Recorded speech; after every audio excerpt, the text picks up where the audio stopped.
Hey Kim, how are you?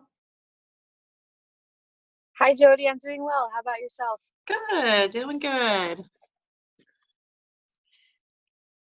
I'm actually on the road right now. I'm not driving, but I'll just be dialing in and listening to you. That's fine. That's good. Get here however you can is what I say.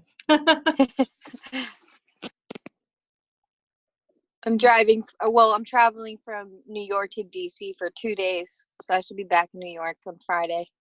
Oh, wow. Yeah. You know, I'm sitting in a hotel room in Wichita, Kansas, at our state conference, our state board of realtors conference. So And how's that going? it's good. Finishing up tomorrow, and then I head to Denver. So I'm just Oh, a lot of travel. traveling this week. Yeah. It is fun.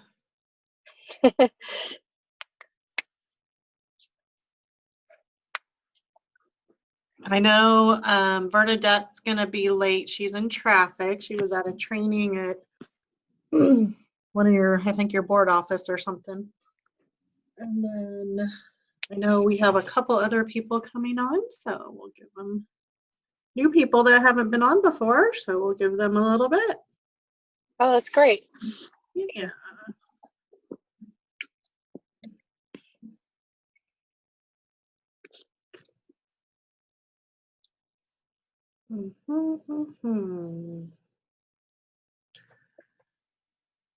Make sure no one's having trouble, so watching my email.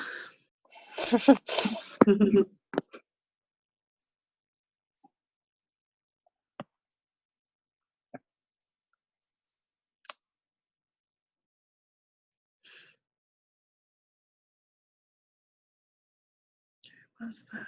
But that, okay. So what are you doing in DC?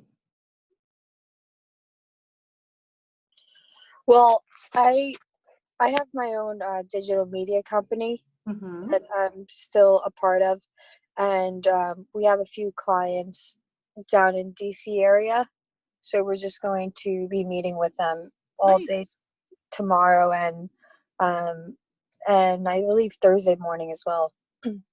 Nice, very good. Yeah. Very It's, good. it's been a week of a lot of meetings. It's great. Means we're busy, right? Means we're in business. Yeah, that's right. That's good. I always say busy's good in our businesses. Right. How about your? So you mentioned that you're out in the conference, and then you're going out to Denver. Out to Denver for our locker room coaches retreat. Oh, that's awesome. Yeah, I'll be with all of our locker room coaches, and I have 3 sessions that I'm presenting, so I've been working on that. You said 30 sessions? 3.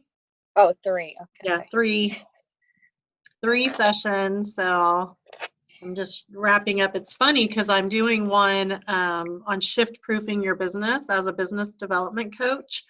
And I forgot my shift book by Gary Keller at home. I was like, darn it. So I'm in Wichita, like 3 hours from home. Like I could have my boyfriend mail it, but I went to the Half Price bookstore and they had one. And it's hilarious because inside there's a handwritten note and then a business card. And it is Amanda West, who I know, who was the team leader of a Wichita office. She still is, and she must have given it to someone, and they donated it to Half Price. Oh, that is really fun. So it's funny because the card, she's been married for several years, and the card is her maiden name. So I snapped a picture of her. I'm like, you are gonna die. Look what I just bought at the Half Price bookstore. She's probably not so happy about that one. Yeah, to have dinner or something, and she's not feeling well. So I said, you're gonna die when I show you this picture. So it's kind of funny. You never know. Right. I was like, all my notes are in my other one, so I'm gonna have to get myself back up to speed on my stuff. But we'll do about 2 more minutes, then we'll go ahead and get started. Sure, no problem. Because I know Bernadette was gonna hustle home and get herself logged in. And then Vedetta, she's a new agent, I think just joined this week. I sent her the link and we'll see if she can. I know I emailed that to her. She's a newer agent at Hudson Valley. Hudson Valley, okay. Mm-hmm. Yep. To make sure that went through.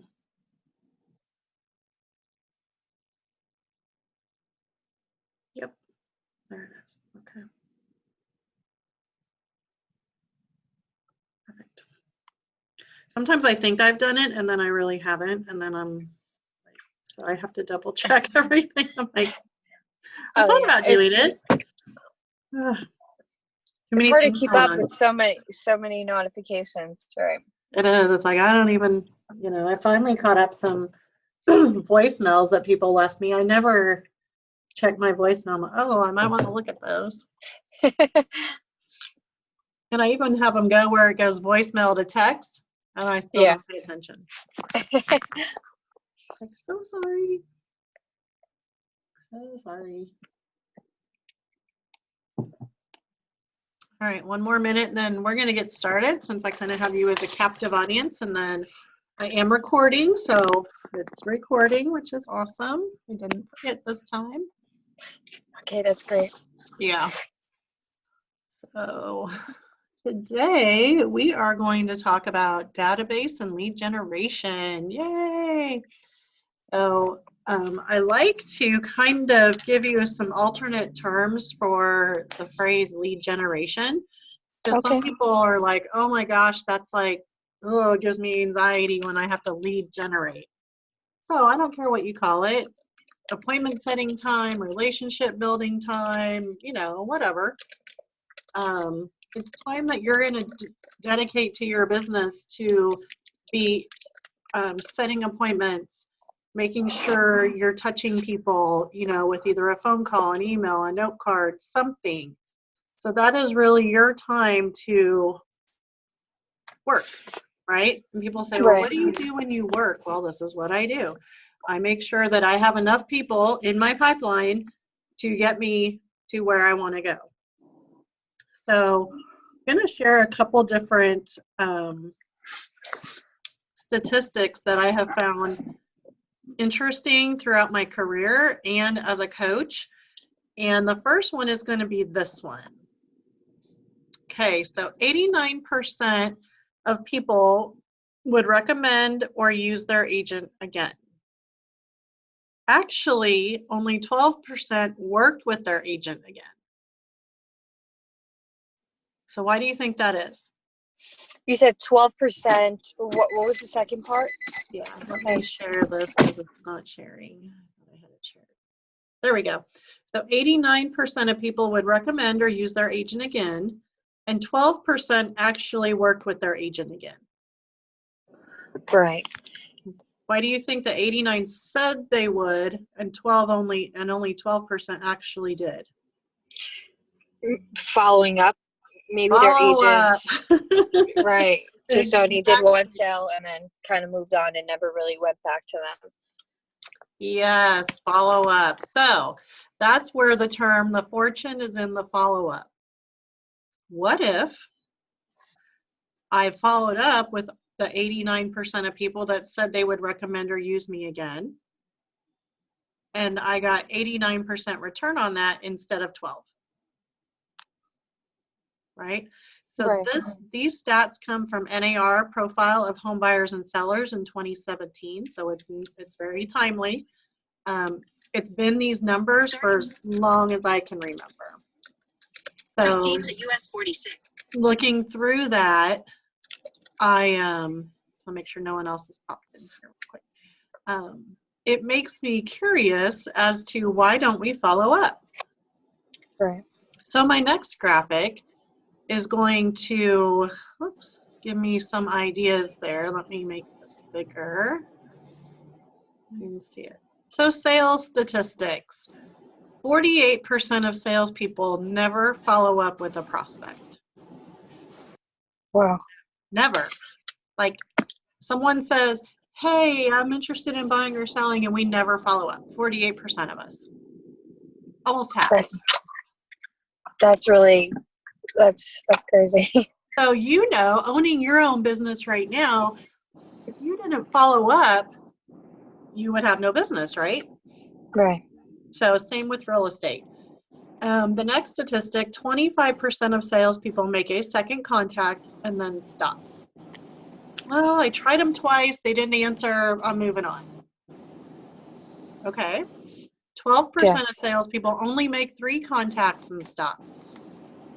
Only 10% of salespeople make more than 3 contacts.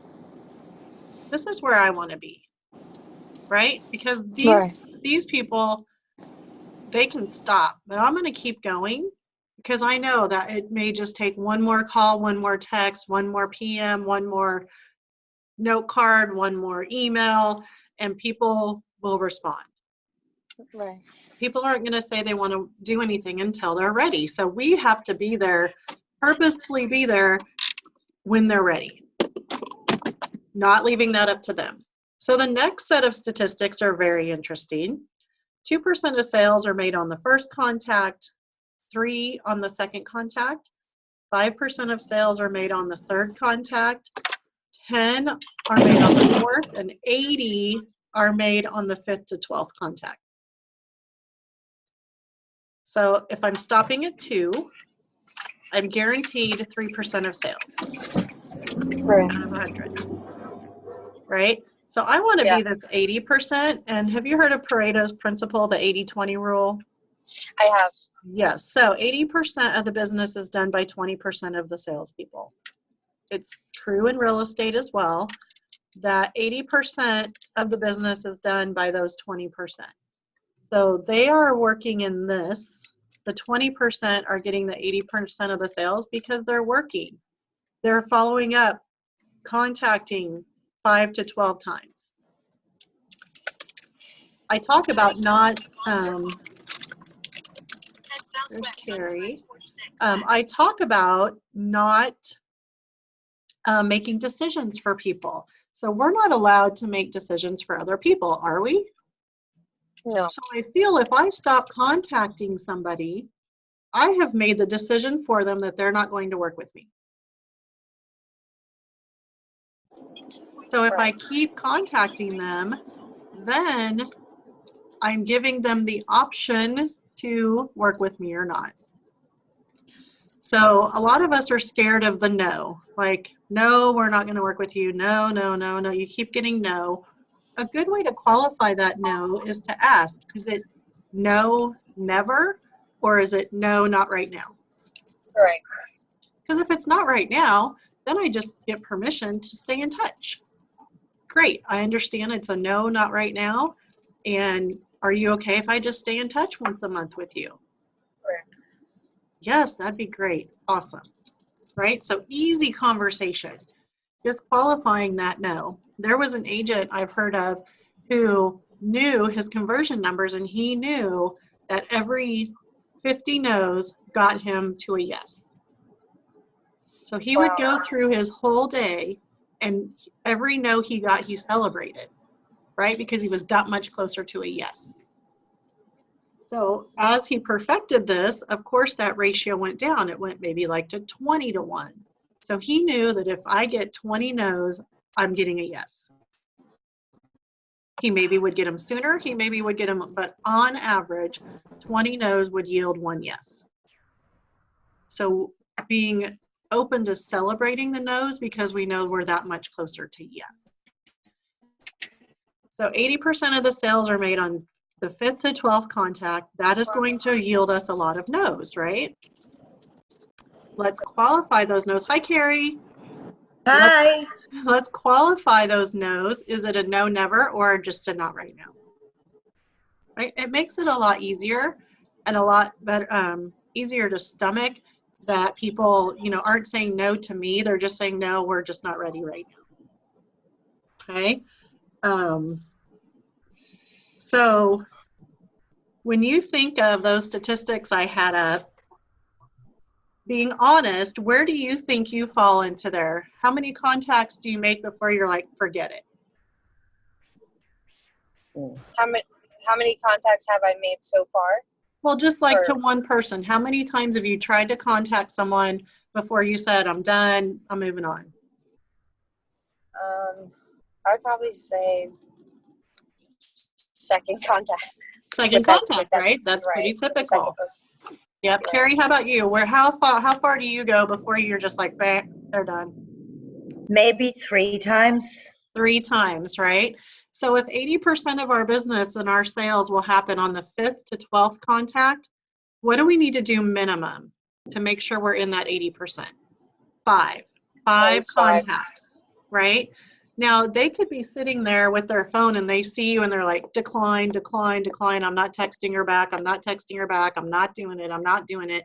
And you're on the 6th contact and they're like, oh my gosh, I'm so glad she texted me. Right? You just never know where they're at in their life. It's not personal. We can't take it personally. They have a life. We have a life. Their life isn't tied to their phone like sometimes we feel ours is, realtors. So just know that just keep going, right?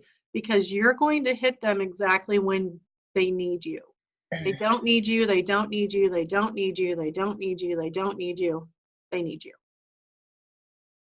If you're stopping at 2 or 3, what was that statistic? That statistic was 2% of sales at 1 contact, 3 at 2, and 5 at the 3rd contact. Those are low numbers. I mean, if you do 4, you're like better than these all put equal to these 3 put together. 80%. Do that 5 to 12. Celebrate the no's, right? And qualify them. Is it a no forever or is it a no, not right now? If it's a no forever, I would say, are you okay with me keeping in touch with you once a month? And if they're like, yeah, sure. Because I lived in a house and I told everyone, I'm going to leave this house feet first. I am never leaving until they take me away. So never say never, because life happened. And I did end up selling that house and moving to a different house. So a lot of people think never. However, if we stay in touch with them, if something were to occur and they need us, we need to be there, right? We need to be available to them, and it's our job to help them remember that we're there for them, not their job to remember that we're there for them. Does that make sense? Yeah. It does make sense. Yeah. So we're going to work on some communication and follow-up, excuse me, before, during, and after the sale. So before the sale, obviously, we want to get in front of as many people as we can to turn them into clients. Excuse me.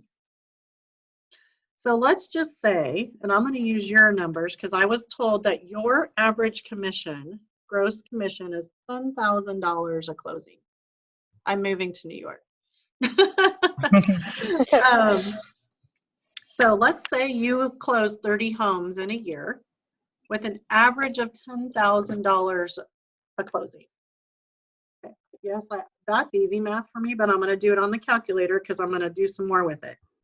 So $10,000 times 30, that's $300,000 gross commission. So let's just say I'm going to take out what you pay to Keller Williams. So that's $192,000 net before taxes, before all that.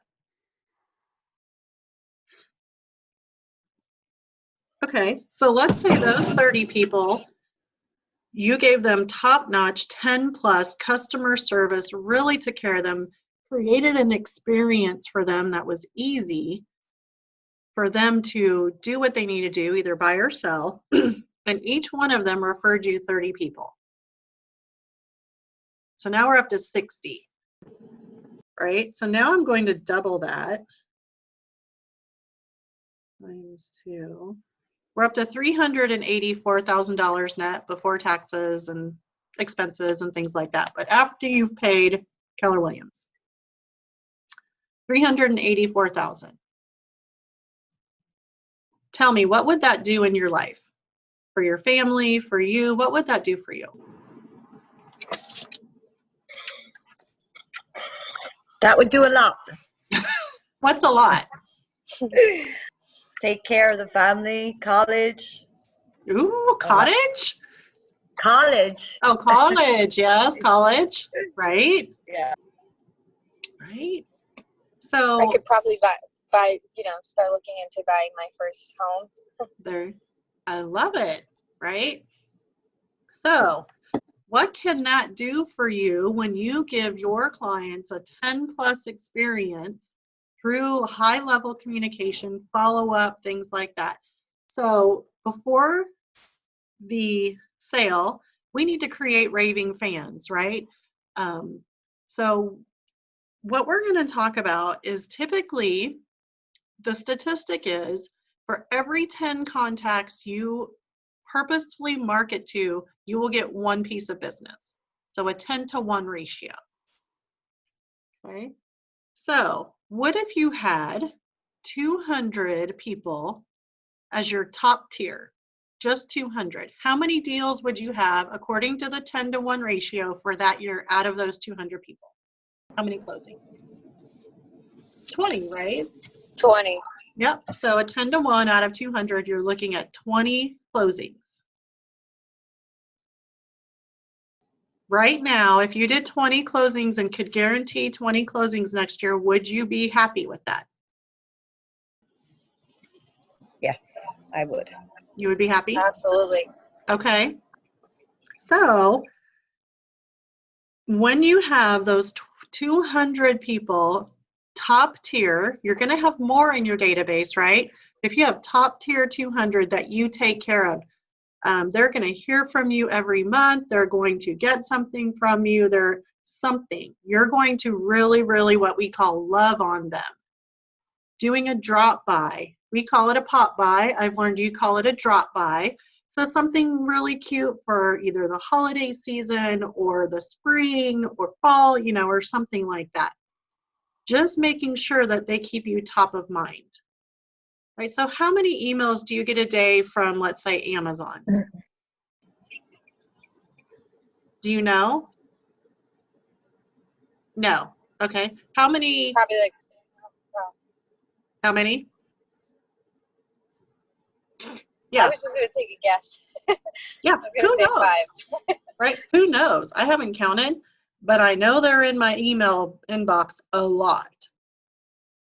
And I may hit delete, delete, delete, delete, and then I'm like, oh yeah, I need to order something from Amazon. I'm so glad they reminded me of themselves. Right? Yeah. That's how this works, the top of mind as a realtor. I don't care if they ever open your email, return your private message or text, whatever, they're seeing you. Okay? Because we're going to consistently and on purpose take care of these 200 people. So if you could ensure 20 closings next year by offering high level, taking care of, giving them great value for 200 people, would you do it? Yeah. Okay. So does 200 sound impossible? It doesn't sound impossible, but it sounds like a lot. It sounds like a lot. Then let's chunk it down. What I like to do is chunk it down into smaller pieces. So if you are contacting 200 people, okay, 200 people a month, we're going to divide that by 4, right? Because there's typically 4 weeks in a year.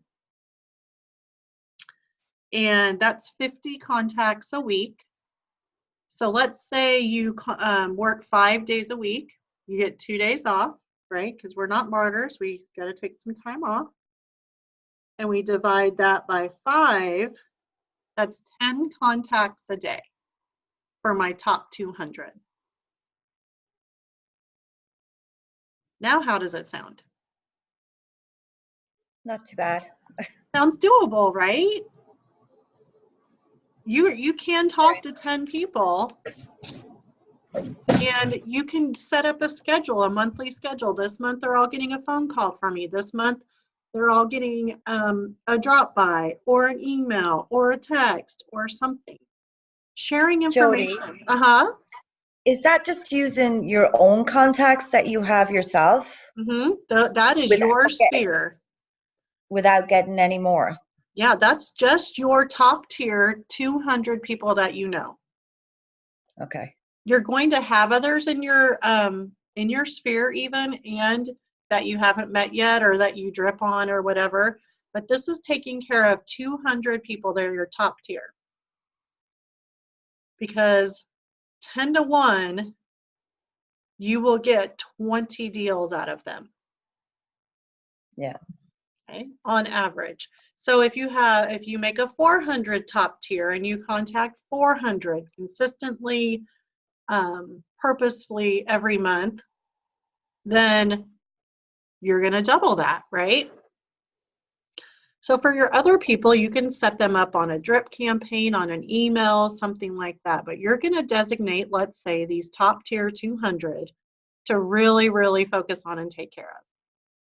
And that list could be a moving target. You may add people, you may remove them, right? So you may say, oh, they're not doing their job. They're not giving me what I need. They're not, it just depends on how are you going to fluctuate? How are you going to designate who are those 200 people? They're mostly the people who know you, like you, and trust you already. We don't have to convince them that we're a good person. They're not strangers, right? So great question, Carrie. So if you could wake up January 1st and know that you will close 20 deals in 2020, are you willing to do the work? Definitely. Right? So Yes. 20 deals in a year is a big deal when you're not a highly, producing agent, you're not experienced, you're fairly new, and it's doable. People have done it, right? It's not like I'm asking you to do the impossible. It is totally possible. How much work are you willing to do to make it happen? So when I looked at this, and I'm looking at the numbers, and I'm kind of a weird numbers person, I see 200 people, I see 20 deals closed in 2020. That's a lot of 2s and 0s, right? Yeah. So 220 deals in 2020. Why not? Why not you? Totally possible. Okay, so we're going to talk about some ways to make sure, like I said, doing drop-bys, doing emails, phone calls, but setting up a plan, a monthly plan of what you're going to do with those 200 people. And it may be for 50, you do this, for 50, you do this, for 50, you do this, and 50, you do this. Have a plan, a written plan. For every month, break up your 200 and figure out who's getting what, when, and how, right? Because when you do that, should you need to tweak it, add to it, subtract from it, whatever, you actually have a written plan to work with. Don't trust yourself to know what you're going to do. So let's say I get a plan, it's going to start January 1st and go through the, go through December next year, and I'm going to work on it now. And in December, I'll be preparing for what I need to do in January. January, I prepare for February, right? So you're always ahead of yourself, being prepared, and you're not sitting there come January 15th going, I don't have any business, I don't have any business, I don't have any business, right? You're already prepared. You're making sure that you are keeping in touch with everybody in your top 200 and always adding people to your database. And then you can designate them. Do they get a go in my top 200? Is it now a top 250? Or do I put them on just a drip campaign? So classifying all of your contacts in your database is going to help you understand which plan to put them on. It's going to make it real easy for you. I was the queen of doing things the hard way. Always doing things the hard way. I'm like, what? I didn't learn from other people's mistakes. So I have learned to always figure out what is the most efficient and easy way to get something done. For me, it's checklists and a plan of attack that I prepare ahead of time. And then it's just, I go to it and I'm like, okay, this is what I need to do today, this week, this month, right? Get yourself prepared to then be able to execute on your plan. And it gets us out of our own way and out of our own head, because then I'm not sitting there going, what am I supposed to be doing? Who should I call? What was I going to do? Do I send what? Da, da, da, da. And we can drive ourselves crazy. When I have a plan in writing, it makes my life so much easier. Would you agree? Yeah. Right? Yeah. I mean, some people are magicians and they can do all this, but not me. I have to have something to look at, checklist. So if you're like, oh, I got this, it's all in my head, good on you. It's not mine. That's not how I can roll. So looking at that. So that is how you're going to create business out of just 200 people. You have to be purposeful and consistent. Okay? They don't know how many times we've contacted them because they're not keeping track. We are. And then we think, well, I'm bothering them. No, you're not. They don't even know. I don't know. I haven't counted. I should count because I always ask this question, how many Amazon emails I get. I just delete them, right? I don't get irritated. I'm not like, Amazon, quit sending me so many emails. You're driving me crazy. I don't do that. I just delete it and carry on, right? So if your people are hearing from you and you have items of value, and I don't mean like monetary value, I mean you're sending them market stats. Hey, spring is hit. Did you know that this month we had X amount of closings? This was the average sale price. I know in our matrix, I know you guys use matrix for your MLS, there's we can pull up stats and all of that to see what happened in the month, how many closings and things like that. So that's what I mean by item of value, is something that's valuable to them, even if they're not ready to buy or sell. Okay, so your 200 people, 20 of your deals are not maybe going to be people of your 200. They may all be referrals from your 200 people, right? So you don't know if it's going to be one of them or someone that they refer to you. So that is why your top 200 is really important, to be purposeful again and consistent. Okay, top of mind awareness. We just want them to always remember us when they think real estate. And it's our job to make sure they remember, not their job to remember. Okay. Any questions on that part? Jody, Uh-huh. what if you don't have 200 people? Tell me about that. How many people do you have in your phone? I have a lot, but like I only moved here 4 years ago from Ireland. But I do have contacts. I just don't have 200 people. Okay. So how could we get in front of some people to meet them, to get them to know us, right? I think if you start writing them down or start putting them into command in your database, you'll be surprised about how many you actually do have. So if Yeah. we're working on a 10-to-1 ratio and you have 50, or let's say 100, you have 100, how many deals would that ensure you when you market to them and take care of them purposefully and consistently, right? Yeah. 10. Okay, so the 10-to-1 is still in play. It's just going to be how fast can you get it to 200? Yeah. Okay, so I moved from Hawaii to Kansas. I didn't know anybody. I started my real estate business. I literally knew nobody. We did have the military community, but I still didn't know anybody. And I just started going out and meeting people. I mean, I was like, I have got to meet some people.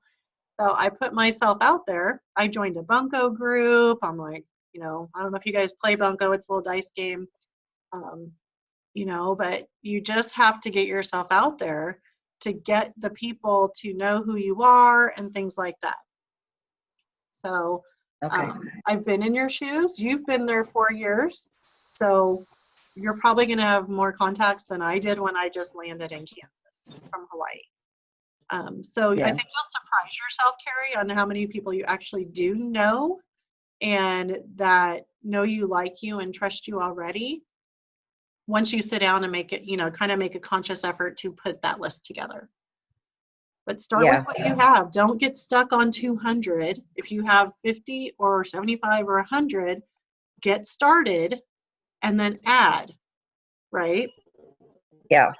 So just making sure that you're always, that 200 is kind of like a minimum, but you may have to build to that.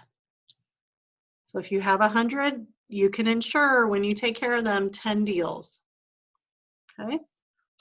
So still looking at that 10-to-1. Does that help? Yes. Yes, great. Okay. So we're going to look at during the transaction, keeping in touch, following up.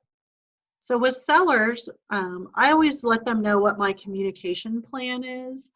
And I communicated with my sellers on Mondays and Fridays. And I set this expectation up front so that they knew to expect a contact from me on Monday and Friday. And they weren't texting me all day, every day, what's going on, what's going on, what's going on. And I ensured them and promised them that if there was something not on Monday or, on a different day, Tuesday, Wednesday, Thursday, Saturday, Sunday, that I needed to get in touch with them for, I would contact them, right? But my set plan was Monday and Friday if nothing else comes up. Monday, I would make sure that I went over the weekend activities, what went pending, what new listings came on that are competitive to theirs, right? So just giving them a little weekend update. If I had done open house, I will let them know Monday, any feedback, things like that. Unless I get an offer in hand on Sunday from an open house, they will hear from me on Monday. So then they're not blowing up my phone at, 5 or 6 o'clock on a Sunday evening, how'd it go? Da-da-da-da, ba-da-da-da. They know that I will let them know on Monday. Okay. Everyone has their own plan. This is what worked for me and my sellers. So, take it for what it is. It is what I did. It worked. so they weren't blowing up my phone every single day. And then Fridays, I would go over again what the activity had been Monday through Thursday, what went pending, new listings, what sold. Fridays would typically be the day we would have a price reduction conversation if needed, right? Hey, your neighbor's house just went under contract. Your other neighbor's house sold for this. You told me that your house did not compare to theirs, that yours was a little less upgraded. So remember that price we talked about? Now we need to get real. Okay. So looking at that, Monday, Friday was when I communicated with them. That was the expectation I set. Now, what I also did with my sellers when I had them listed, or even before we were listed, I wanted them to get an idea of what the market was doing in their area. So I would set them up like a buyer, like you would set up a buyer on an auto email through your MLS, just for their either subdivision or a radius around where they live or something, so they could watch the active pendings, solds, whatever categories you guys have there under contracts. And if I did that beforehand, even before I met with them, then pricing was really not an issue because they've been watching it already. They know where they need to be priced. Okay, so it makes it real easy on us. Plus, it could be a daily touch, so you're still giving them some information, even though you haven't personally contacted them if you're doing a Monday and Friday kind of routine. Okay, they're still getting something from you. With buyers during the transaction, keeping your follow-up, it typically, in the beginning, when you have a buyer, you do the offer, inspection, you get your contract put together, and it's like really, it seems like there's a lot of stuff going on in the first week or 2 weeks. And then it appears that everything just stops on the buyer side. They're like, what's going on? I'm not doing anything, no one's calling me. I just set the expectation that that is the time that your lender needs to make sure the appraisal's done. They're doing their, job on the back end to make sure your loan is all good and approved. And I will contact you clearly when when I need to, but I will contact you for sure once a week during the transaction to give you an update. It's typically more than that, but I want to set that expectation. So when the lender says, hey, we got the appraisal back, I'll just give them a holler, hey, we got the appraisal back.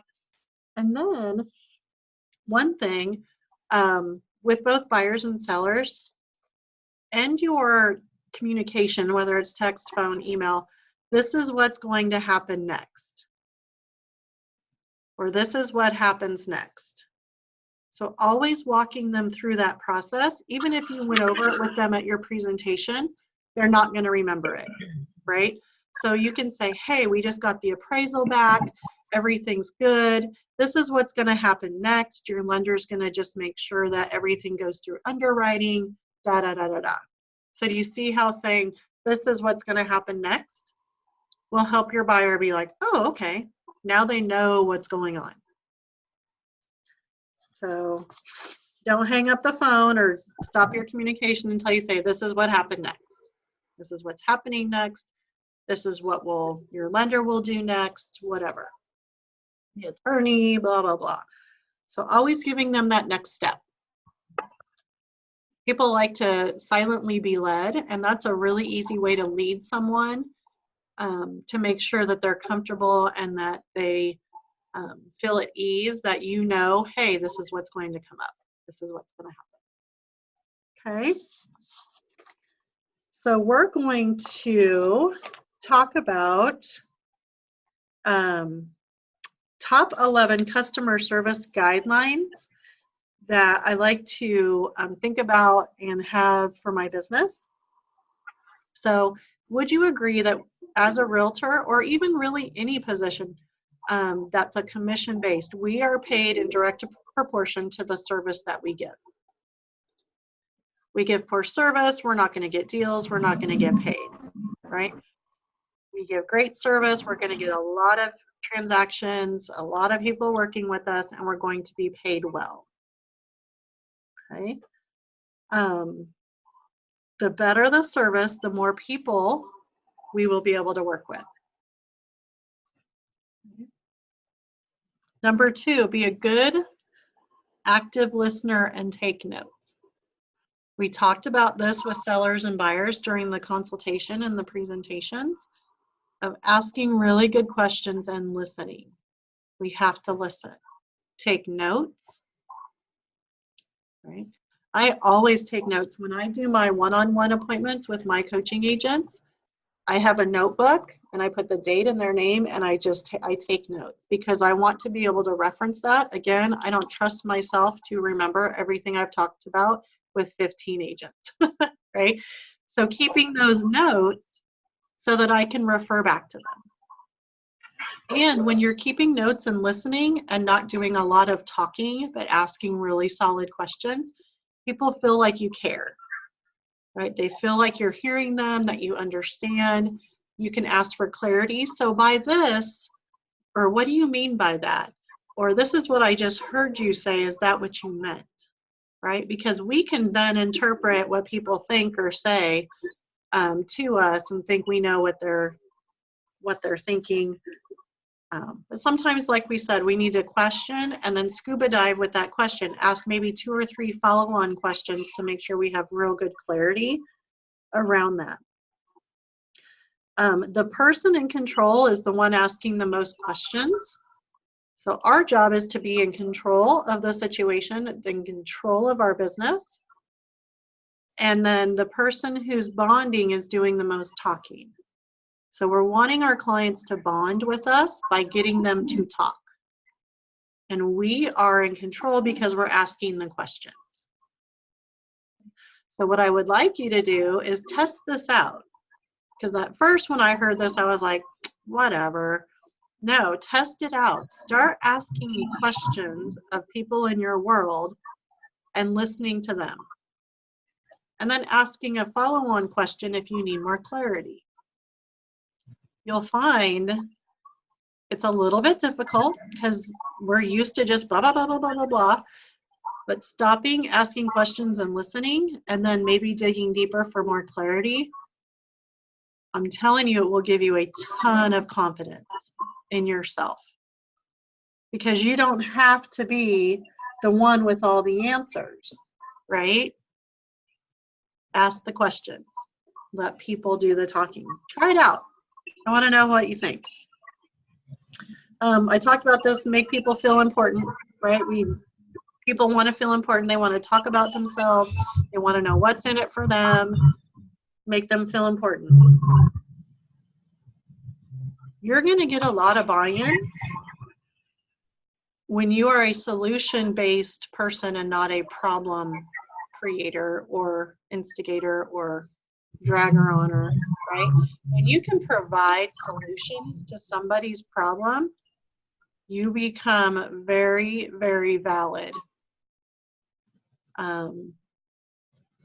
I've worked with some cooperating agents. So I was the buyer's agent or listing agent, and they were on the other side with their client, and they were getting freaked out. Something happened, and they're like going off the rails. And I'm like, hold on.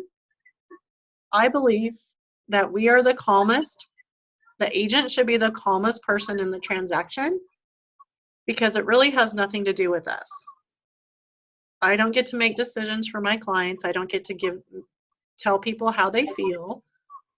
So I really just took that agent who was freaking out and just said, what can we do together to make this work? There has to be a solution here. Let's think of some options, right? And that brought them down from that kind of freak out moment to, okay, let's think this through. I never take that back to my sellers and say, oh my gosh, you wouldn't believe what this buyer agent's doing, blah, blah, blah, blah, blah, because now they're going to be like hating the buyer's agent and it's going to make everything crazy, right? So we as the professionals need to make sure that we're the calmest in the transaction. We look for solutions. We don't feed into the problem. And our clients, even though we don't let them know there was a problem, like a crazy problem, we may say, hey, something's come up. I've talked to the other agent and this is what we've come up with. How does that work for you? right? Negotiation, conversation. 95% of problems between realtors could be resolved just by communicating, right? Having a conversation. Okay? This goes into being sincere and open and honest in your communication. Okay? Sometimes we have to bear bad news. It sucks. And I still need to be honest. Hey, this is going on. Talk to the other agent. We're really working through this. What are some ideas you can think of? Something. But being open, honest, and sincere in your communication process. Okay. And then, again, this goes back to silently being led, is making sure that we coach them to understand the full process, right? We're educating them. We're saying, this is what's going to happen next. So coaching them through that process, that really is our number one job, is to make sure people are comfortable with the process of how does this work. So really where our confidence and competence comes in is knowing that process really well and being able to walk our clients through that at a high level. Okay, that is where your confidence and competence will win all day. We did talk about this. Never hang up the phone without saying, this is what's happening next. Big one. Know when to apologize, even if it's not your fault. You don't have to take blame. You don't have to throw yourself under the bus or be a martyr. But if something went askew, just apologize. I'm so sorry that this happened. I understand that you're frustrated and upset. Again, going into solution mode, right? Helping them find a solution to that problem. But apologizing, I'm really sorry. You don't have to own it, just apologize.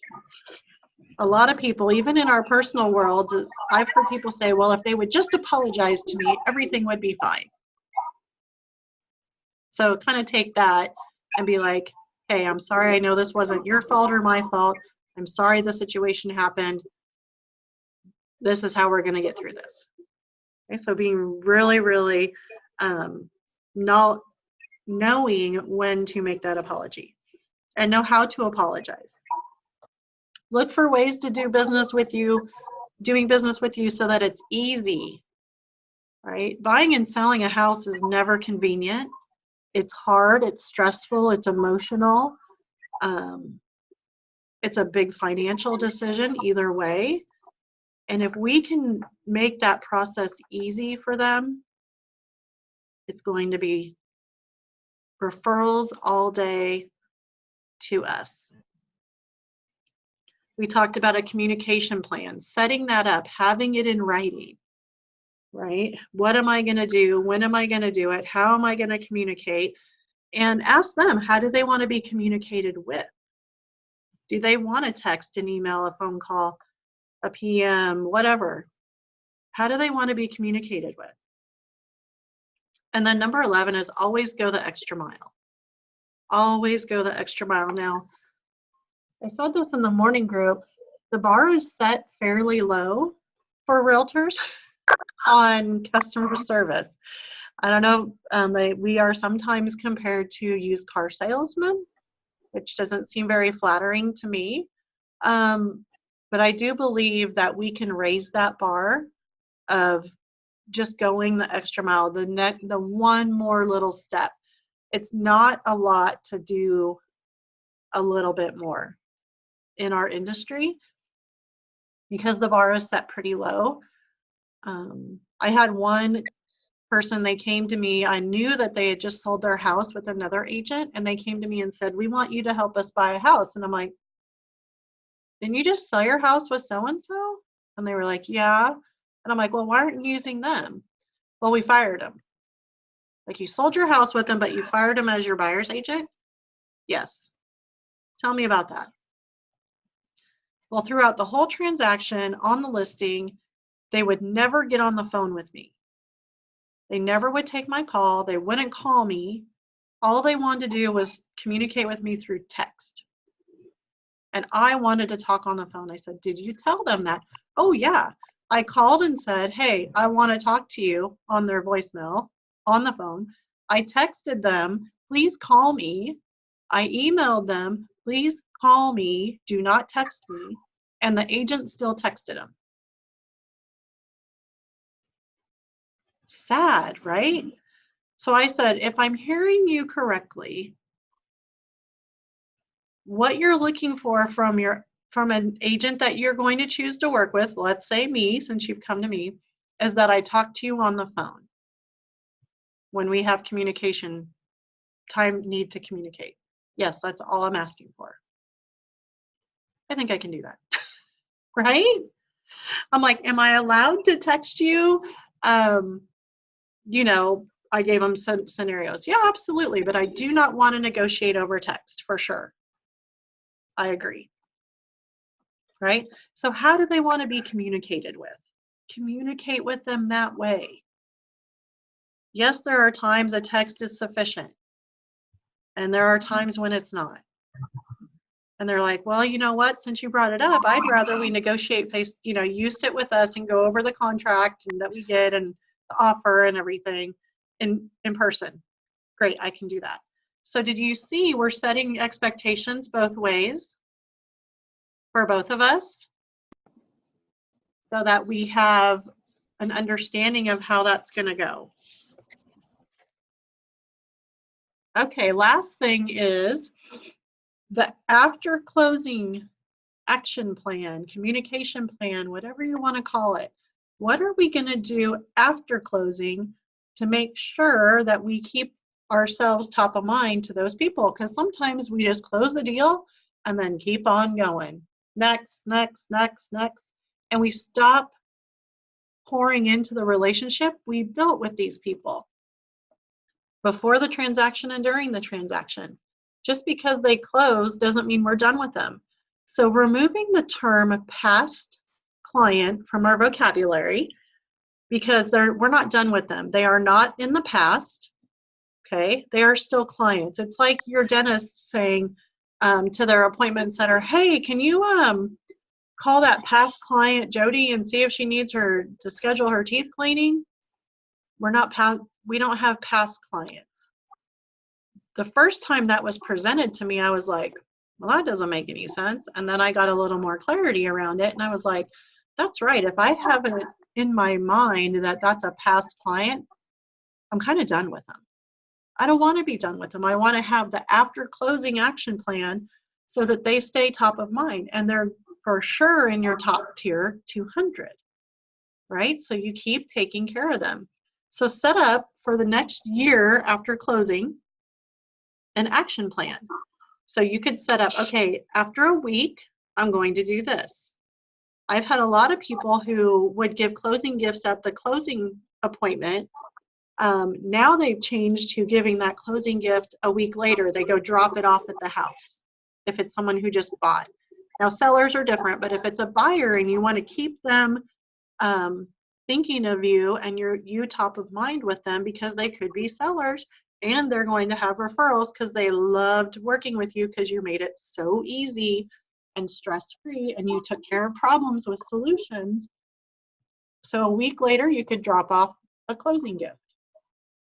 2 weeks later, it just kind of depends on what do you want to do? What item of value could you give to them or share with them via text, email, or just a check-in. Hey, was thinking about you. I know it's been 2 weeks since you've been in your house. How's everything going? Then you could do a 30-day, a 45-day, a 60-day, a 90-day, once a month. At the end of the year, a really, really good thing to remind them is everyone gets it's called a HUD-1 or settlement statement or closing disclosure from their attorney at the closing. And that just lays out all of their closing costs and proceeds and all of that. So they're going to need that, whether they're a buyer or a seller, to give to their tax person or to have on hand when they do their taxes, because they may need some of that information for tax purposes. So you could call them or email them or whatever plan you set up early December, let's say, or first, 2nd of January, the day after New Year's, and remind them, hey, just wanted to remind you, you need to make sure you have your closing statement, HUD-1 settlement statement available to give to your tax person or to have available for when you do your taxes. So make sure you find a copy of that. And then if you can't find a copy, and you can do this in an email, if you can't locate your copy, contact your closing attorney and they can send you a copy.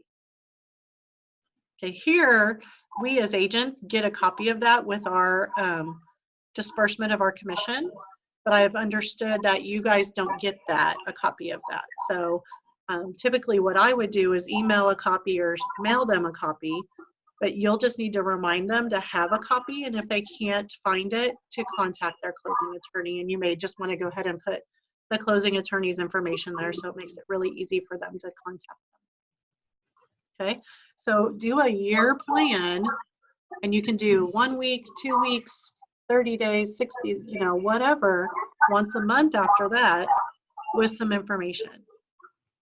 Okay. So we're going to be working on a follow-up plan in the beginning, a follow-up communication plan during a transaction, and then our after closing action plan. Okay. Any questions? Okay, so this is where I ask for ahas. So let me know something that you heard tonight that you're like, didn't know that, or something you think, I'm going to start implementing that in my business moving forward. So what do you guys have? Carrie, I'll ask you. I think definitely about asking questions and clarifying what they meant, because sometimes we can hear something and pick it up wrong. So we really do need to listen and actually clarify that. Absolutely. I love that. Practice it. It's really fun after you get into the groove. I love it. Kim, what do you have?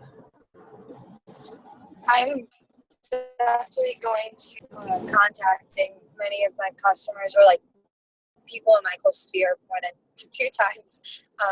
And I definitely want to be a top. Nope, you're breaking up. Maybe if you can chat. I don't know if you can get your chat on your phone. Mind for those people, 200 close people. Can you hear me now? Yep, I can. Yeah, so that top 200, right, is really going to be something fun, I think, to put together and then also to work through. So super excited for you guys. So here's going to be your action items, and I'll send you a recap as well, so you have these. Designate your top 200 contacts and tag them in Command. So using Command as your database, if that's what you use. If you use something else, whatever, but tag them or group them or whatever and call it your top 200 or just 200 or something, but give them a designation, either a tag or a group or whatever. Okay, then you're going to create a monthly touch plan for that top 200. What are you going to do each month? How many people are you going to do what with? Having that plan in writing. I'm telling you, if you get this done for 2020, there is no stopping you. Anything is possible. Anything is possible for you getting this created. Okay. Created during the listing/transaction communication plan. What are you going to communicate? How are you going to communicate when you're working with a listing with a seller? And then how are you going to communicate once you're under contract, right? Or you've made your offer, you're working through inspections, things like that. What does that communication plan look like? And then create an after closing action plan with at least a once a month touch to those people. Now they're probably going to be in your top 200 as well, right? So they may be hearing from you twice. Once as a top 200 and once as a client who closed with you. Okay. Because we want to get referrals from them. That's what we're looking for. We want to work with people like them. Now, you may have some people that it didn't go quite right. Y'all didn't end on a good note. It's up to your discretion on how you work with them. Okay. And then we're going to continue to role play your buyer and seller presentations. I really want you to become confident and competent in that so that you can build your confidence and go out and you're practicing not on live clients, right? So when our work is really our practice, right? Because if I'm in an appointment, that's not really work. That's when I'm performing, right? I need to practice as my work and then go perform at my appointments. That's like a musician. They practice, practice, practice, and then when they're on stage, that's not work, that's their fun time, right? They've been working, they've been up nights, they've been working on their chords and getting it right and nailing the timing with their band, and then when they're up on stage that night, that's their performance. That's when they're having fun and playing, right? So practice and then perform at your appointments. And your performance is going to be great because you feel confident and competent in what you know. Okay, so continue those role plays with a significant other, a friend, another agent, somebody, just so you can get your rhythm down and get a good presentation put together. Again, adding 25 contacts to your database. By now you should have 50 in there, so adding another 25, we're going to get to 75 by the end of this week. And then also completing your tracker, success tracker every day. Carrie, are you in Core? I'm trying to see here. Yep, you're in. Okay. Just wanted to double check. You're muted. I can't hear you. There you go. No, sorry. I looked at it yesterday. Great. I only got back yesterday from Ireland, so Right. yeah. Welcome back. Yay. Thank you. So, and then your week in review. So I know some of you have put that in, which is awesome. I'm actually catching up on those this evening and sending out some emails. So any questions, ideas, things you want to share with me tonight? It's been an hour. When there's only a couple of you, it goes so fast. Jody, I do have a question. Uh-huh. Go ahead. So we talked about like putting together a plan to keep in touch our top 20 contacts. Top 200, yep.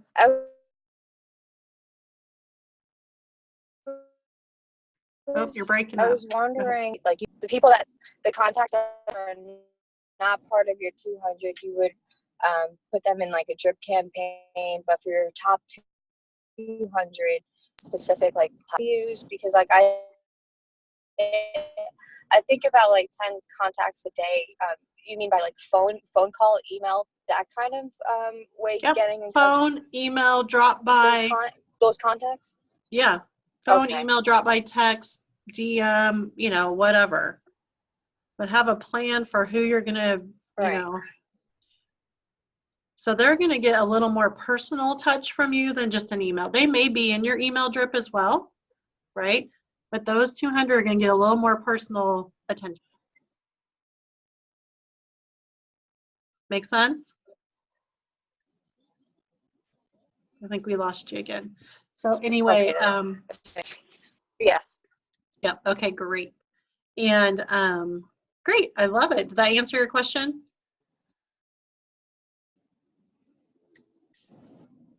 I think you said yes. Okay. Funny. Great. Carrie, any questions? Anything I can do for you right now? Last week's meeting can I get that? Yes. I can see it. I can watch it. Yeah. Are you in the, are we Facebook friends? I think we are. Yeah, we are now. Yeah. And then I think I added you to the Hudson Valley group. Okay, so I can get it on that? In the Facebook group. Yes, let me double check and make sure you're in there. I sent you the invite. Yeah, I think you you just need did. to accept it. Okay. Yeah. Yep. And then you'll be able to see I'm uploading all of the videos in there, all of the Okay. recordings of these, so you can catch up. Okay, brilliant. Okay. Awesome. Thank you. Yay, you guys. Let me know if there's anything I can do for you. I am traveling this week. I'm actually sitting in a hotel room right now in Wichita, Kansas at a convention. And I'm going to Denver for another convention, and then I'll be home next week. Nice. So it's not quite Ireland, but I'll take it. Yeah. You don't want Ireland. It was raining. Oh, crazy. Well, I'm excited that you guys were here tonight. Thank you for spending your time with me, and I will Thank see you. you soon. You're welcome. Good night. Bye, Jody. Bye, Thank you. guys. You're Bye. welcome. Bye-bye.